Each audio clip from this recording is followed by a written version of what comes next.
Hello, welcome to Connie Martinson Talks Books. America prides itself on all men are created equal, and we'll say women as well.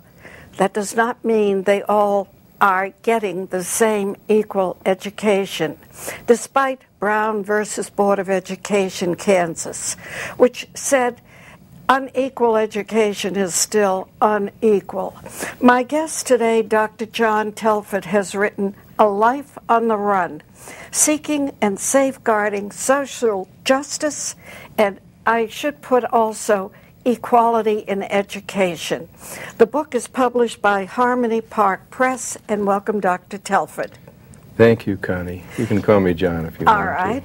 And the doctor has to do with a doctoral in education. That's right. From Wayne State University. Yes. Originally from Detroit, and I guess still from Detroit. Oh, yes.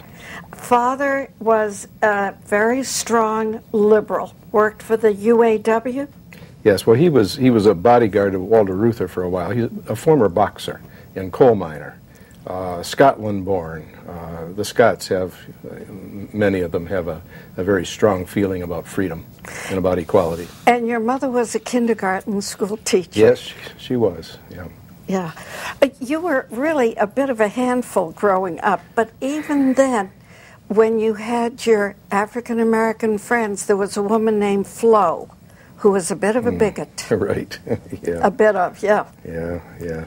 Florence ran the candy store on the corner of Stanton and McGraw in inner city Detroit, and she wouldn't let black kids come into her store. I used to, when I was captain of the safety patrol, this was when I was just a young fella, 13 years old. I would bring my friends in there, and she would send them out.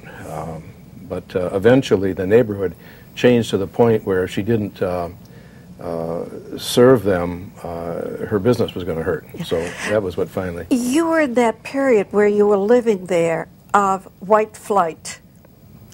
Yeah, we didn't flee.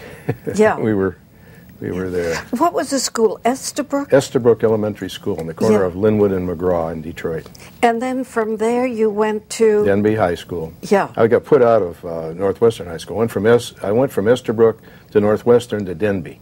Yeah. They put me out of Northwestern for an altercation with an administrator. When were you, I guess the word is, arrested and spent time in reform school?